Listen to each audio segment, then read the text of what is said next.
네, 청락입니다. 오늘은 이제 주나라 무왕에 대해서 하겠습니다. 저번 시간에 했듯이 이제 무왕은 이제 문왕에 이제 유지를 잃지 않고 이제 맹진 나루터에서 하학은전대 이제 맹군사 훈련을 실시합니다. 군사 훈련도 하고 이제 인근 제후들에게 협조도 구하고 해서 이제 제연합 세력을 만드는 거죠. 그래서 이제 상나라를 치기 위한 만발 준비를 갖춥니다. 그래서 이제 기원전 1046년 2월에 이제 대결전을 치르게 되는데 이제 천내를 행군해 갖고 이제 무왕의 군대와 연합 제후 군사는 이제 조가 근처에서 그 근처 조가가 상나라 수도였죠 그 당시에 목야에서 이제 상나라 군대와 결전을 치르게 됩니다. 이때 상나라에 이제 노예 군대가 있었는데 노예 군대를 제일 맨 앞에 세우고 이제 상나라 조왕이 이제 거기 이제 주나라를 연합 세력을 맞이하게 되는데 전쟁이 딱 시작하기 전에 이제 노예 군대가 전부 다 상나라로 항복을 합니다. 그래서 상나라에서 주나라로 항복을 합니다. 그래서 이제 항복을 하고 난 다음에 노예 군대가 이제 반대로 뒤돌아서서 이제 오히려 상나라를 공격하는 바람에 상나라는 막 아주 큰 패배를 당하고 이제 완전히 대일 무너지는 거죠. 그래서 이제 대일 무너졌기 때문에 중앙은 이제 수를 타고 급히 조가로 이제 도망가서 이제 자기의 재물을 쌓아놓은 그 큰 창고에서 분신 자살합니다. 그러면서 참 뭐 최후가 아주 안 좋게 끝나버렸죠. 이때 제일 문제가 상나라 주왕은 노예들을 이제 부대 앞 전선에 배치했는데 이들은 이제 전투 시작되자마자 바로 상나라로 다 돌아와서 이제 오히려 이제 상나라를 공격했기 때문에 주왕은 손쉬운 승리를 거두었는데 앞에서 말했듯이 이제 주왕은 아주 폭군이기 때문에 노예들한테 뭐 잘해주지 않을까 당연히. 그러니까 뭐 불이 먹기는 불이 먹고 혹독하게 달았기 때문에 뭐 이 사람들은 이제 상나라를 위해서 전투를 할 생각 자체가 없었습니다. 그래서 이제 뭐 바로 배신을 하고 상나라를 망하는데 아주 큰 일조를 했습니다. 지금도 전쟁도 마찬가지겠죠. 아주 형편없는 나라라면 이제 그 백성들이 거기에 충성을 하지 않습니다. 그렇기 때문에 위정자들도 정신 똑바로 차리고 정치해야 되겠죠. 그리고 백이야 숙제가 있는데 하북성 노령 이제 고축국이라는데 이제 얘들 형제 왕실의 이제 왕자들이죠. 왕자 형제들인데 이제 무왕이 상나라를 토멸하는 것은 이제 인과 의를 저버린 행위이다. 어차피 먼저 주나라도 상나라의 제후국으로 자치했었기 때문에 이제 이게 이제 제후국이 그 본나라를 친다는 것은 이제 인과 의를 저버린 행위이기 때문에 이제 의롭지 못하다 이렇게 얘기했었고, 그리고 주나라의 양식을 먹지 않겠다면서 이제 고사리 뜯어먹고 뭐 살았다는 그런 얘기도 있죠. 우리 시도에도 나오고 하는데 이제 그래서 이제 수양산에서 아사랍니다. 굶어 죽습니다. 그 전에도 이제 백이야 숙제는 이제 형제지가 사이가 되게 좋아서 이제 백이가 형이고 숙제가 이제 아우였는데 아버지가 이제 숙제를 왕으로 이제 삼으라 이래 했기 때문에 백이는 막 떠나려 하는데 숙제가 그래도 형이니까 형이 흥보고 이제 왕노릇 하라고 합니다. 근데 백이는 이제 아버지 유지가 그렇기 때문에 나는 못한다 이렇게 해서 이제 둘 다 떠나버립니다. 백이가 숙제 둘 다 떠나버리고 다른 사람이 이제 왕을 하고 이 얘기는 이제 그 전에 또 이제 주나라에 이제 무왕을 만나서 이제 그 전쟁을 하지 말라고 이제 막 말리고 그랬었습니다. 어쨌든 간에 뭐 이 사람들의 평가는 앞에서 얘기했듯이만 이제 아주 상반되죠. 대세를 따르지 않고, 그러고 아주 뭐 옛 생각에 사로잡혀 있다 이렇게 평가하는 사람들도 있고, 우리 조선의 이제 선배들처럼 이제 절의를 지킨 이제 뭐지, 선비의 어떤 화신으로 받아들여지는 사람들입니다. 가치관에 따라서 이제 상반된 평가를 받는 두 사람입니다. 백야 숙제. 그리고 무경과 상강이 나오는데, 주의 아들은 이제 무경을 이제 무왕은 제후로 삼습니다. 왜 그런가 하면 이제 상나라가 주로 망했지만은 그래도 이제 몇백 년간 이어진 왕조였고, 상나라 백성들이 상당히 그 당시에 이제 주나라 대멸망을 했기 때문에 상당히 불안감도 어떤 왕이 오느냐 이제 불안감도 많았고, 새로운 미래에 대한 불안감이 많겠죠. 그러고 상나라 귀족들도 혹시라도 반발하고 싶어서 이제 그 도성에서는 그 상나라 도성인 조가를 이제 주의 아들 무경에게 다스리게 합니다.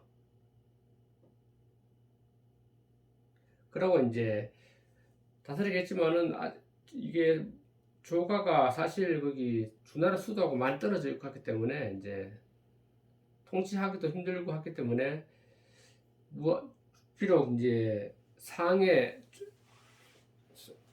후손을 위해서 이제 왕을 맡겨놨지만은 사실 다 믿을 수가 없잖아요. 그래서 이제 이들을 감시하기 위해서 옛날 성현들, 내 이제 자식들 찾아서 이제 거기 인근 조가 근처에 땅을 분배해주고 거기 조가를 감시하게 합니다. 그걸 이제 삼감이에요, 삼감. 이들의 제일 큰 목적은 상나라 감독이 주 목적이었습니다.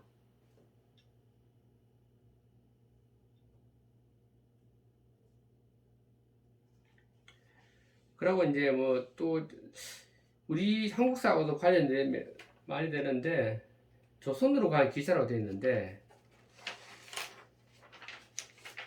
앞에서 언급했다시피 이제 여기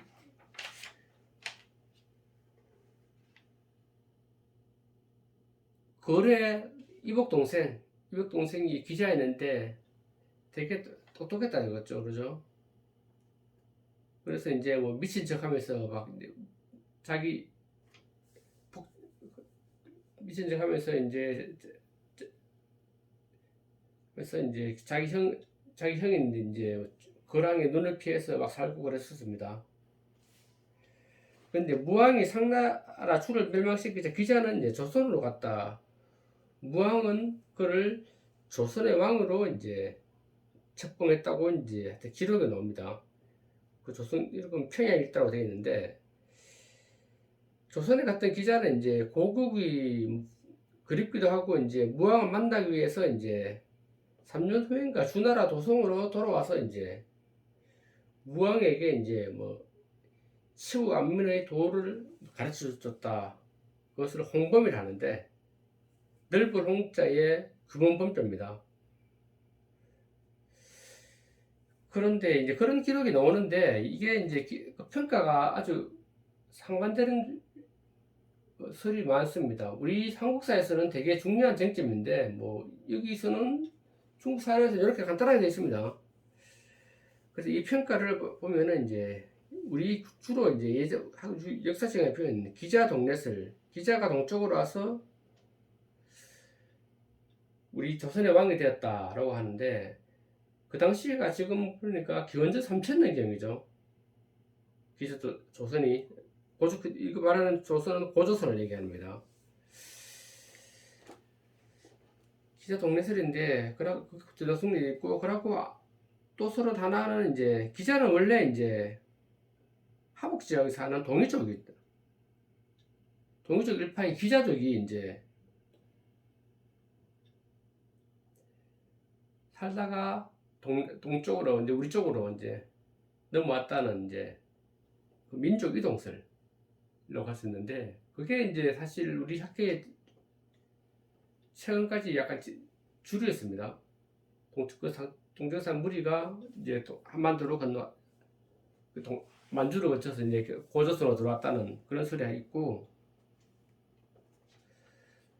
또 한 설은 뭐냐면은 원래 기자국은 제후국이라는 그냥 단순히 제후국이지 이제 우리 그 기자를 말하는 게 아니다. 우리 기자 동네설에서 기자가 아니다는 소리도 있고 그러나 또 한 설은 이제 고조선 내부에 있는 새로운 지배 세력인데 이제 이것은 이제 한인이지 이제 한일생 국가이지 그것도 중국의 그 여기서 말하는 원래 그 뭐 주거래 주왕의 동생을 말하는 건 아니다. 그래서 당군조선 내에서 어떤 반란 세력이 새로운 이제 왕족을 만든 거다. 그래서 당군조선을 이어받은 새로운 국가다.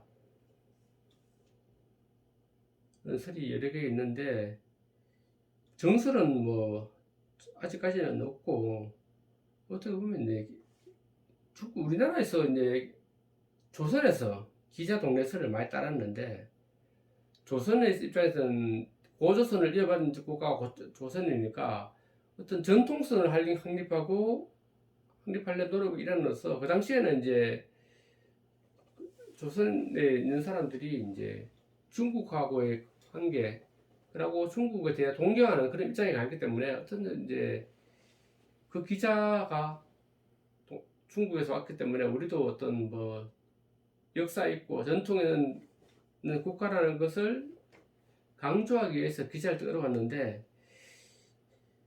최근에 문제점이 많이 노출되는데 제가 생각하기에도 이제 기자 동네설의 문제가 뭔가 하면 거리가 너무 멉니다. 평양까지 왔다는데 사실 거기 지금 섬서성 근처에 있는 섬서성이죠. 섬서성 뭐 장안 뭐 낙양 그 근처인데 거기서 그 일대를 지배했다는 건 많지만 저 동쪽 끝까지 지배해서 동쪽에서 등주에서 그러니까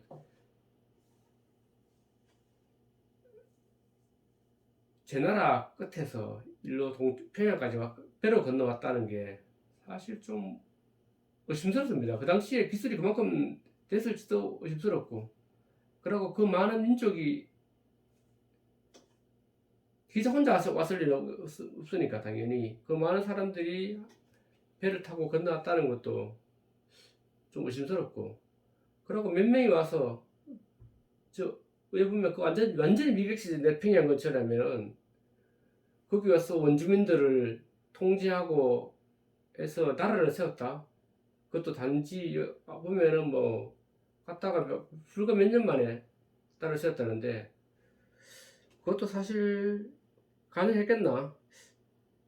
그거 아닌 것 같습니다. 보다 생각해도 보면은 가까운 인접 국가 좀 오나라 몰나라 가는 데서도 중국 내에서도 그렇게 쉬운 일이 아니었는데 그 바다를 건너서 그 오랑캐 그들이 생각하는 오랑캐 땅에 가서 단순간에 왕이 되고 뭐 제국을 분봉받고 한다는 게 사실 좀 불가능에 가까운데 왜 이런 얘기를 한다면은 이제 중국인들이 설에서는 이제 불편하기에 인위적으로 뭐 역사 기록을 날조했다고 생각하는데 그거는 제가 생각하기에는 아닌 것 같습니다. 날조는 잘 하지 않습니까? 그런 당시에 그 사람들이 뭐 조선의 나라가 뭐 그렇게 중요하다고 그런 데까지 뭐 날조를 했겠습니까? 전혀 그런 아닌 것 같고 아마도 이제 뭐 두 번째나 세 번째 설이 제 가능성이 있는데 세 번째, 네 번째인데 이제 뭐 기자는 원래 동이족의 한 일파였다. 어차피 동서남북 갈라서 동쪽에 사는 사람들은 다 이제 동이족으로 했거든요. 그 중에 어차피 뭐 기자라는 그 집단이 기자족이라는 집단이 있어서 서서히 이제 뭐 혼란기를 틈타서 고소설 쪽으로 왔다 하면 그거는 어느 정도 이제 설득력이 있잖아요. 그러고 이게 가장 설득력 있는 이야기라고 이제 국사학계 다 다뤄주기 때문에 맞는 거고 어느 정도 일정이 있는 거고 뭐 단지 이제 기국이라는 그 조만 나라가 있습니다. 그 주나라의 한 제후국인데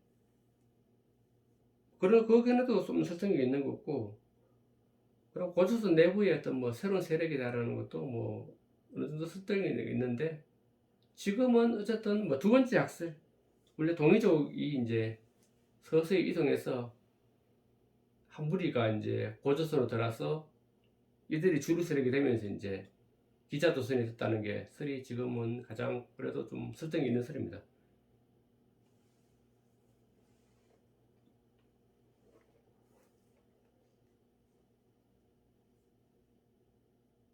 그러면 이제 후까지는 이제 기자 동네설에 관한 이제 걸 알아봤고 그러면 이제 이어서 이제 주공까지 한번 나오겠습니다. 주공은 누군가 하면은 문화의 이제 넷째 아들입니다. 주공 이름은 단입니다. 책봉받은 땅이 이제 나중에 주위기에 이제 주공이라 치었는데 아버지와 형 이제 형이 무왕이죠. 무왕을 도와서 상나라 정복과 그 후 이제 사회 통합에 큰 공을 세운 이제 신하입니다. 그러니까 조선의 선비들이 어떤 최고로 쳐는 신하 중에 한 명이 이제 주공이라고 보면 됩니다. 주공에 관한 책도 많고 그래 관련된 고사나 이런 게 엄청나게 많이 있습니다.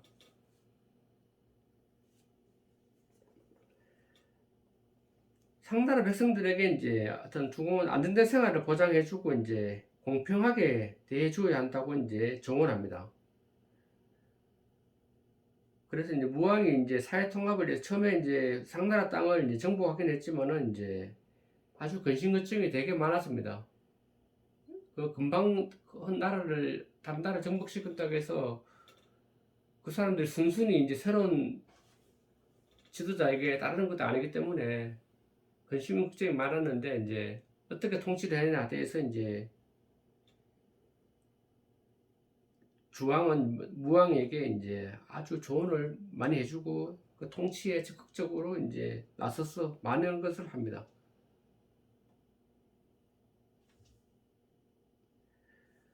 그래서 한 말이 이제 백성들의 이제 마음을 얻으려면은 이제 그들에게 이제 어떤 이득을 주어야 한다고 이제 강조했습니다.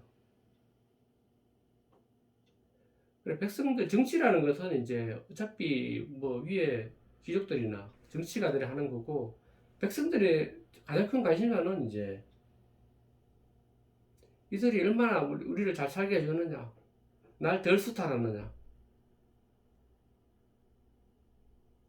그거죠. 사실은 날 보호해주고 경제적으로 혜택을 주는 것을 가장 이제 가장 관심이 많기 때문에 이제 그 얘기를 이제 주공은 이제 무왕에게 강조를 해주죠.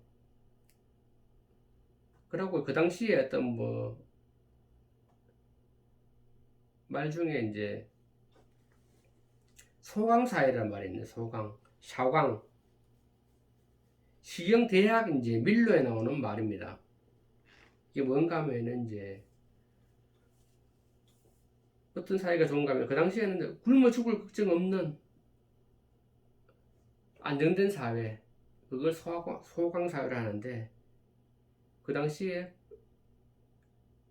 또 이제 소강사회라는 시경에 나오는 이제 어떤 이상사회였고 소강사회란 말은 현대 중국에서 또 이제 많이 사용하는 단어입니다.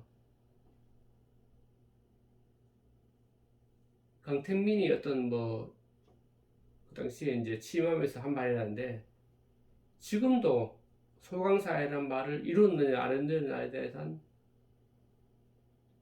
논쟁이 있었는데 지금은 소강사회는 이루었다고 이제 보고 있죠. 시진핑이.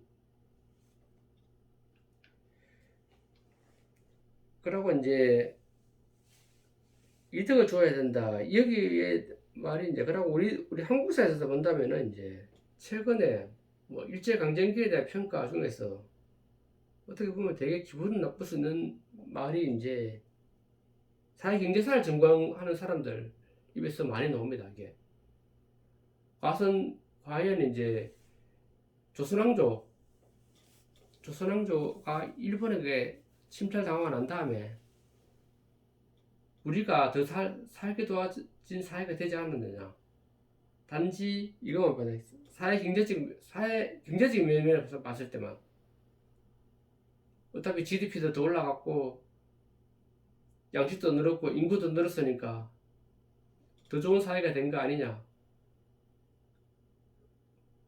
이렇게 말하면 이제 그 사회 경제학자 중에서도 이제 그렇게 말하는 사람들을 이제 우리는 친일파라 그랬었죠, 이게. 근데 그들의 논리가 이제 이거면 돼, 이거. 이득을 더 많이 줬다는 거죠. 일제란 그 인간들, 일제강점기 일본인들이 그게 이제 논리인데 경제적 사를 빼놓고 정치적, 문화적, 사회적 이런 가치나 이런 거를 완전히 좀 무시하는 발언이죠. 무시하는 발언이지만 경제적인 면만 강조하다 보니까 이제 그런 얘기가 나오는데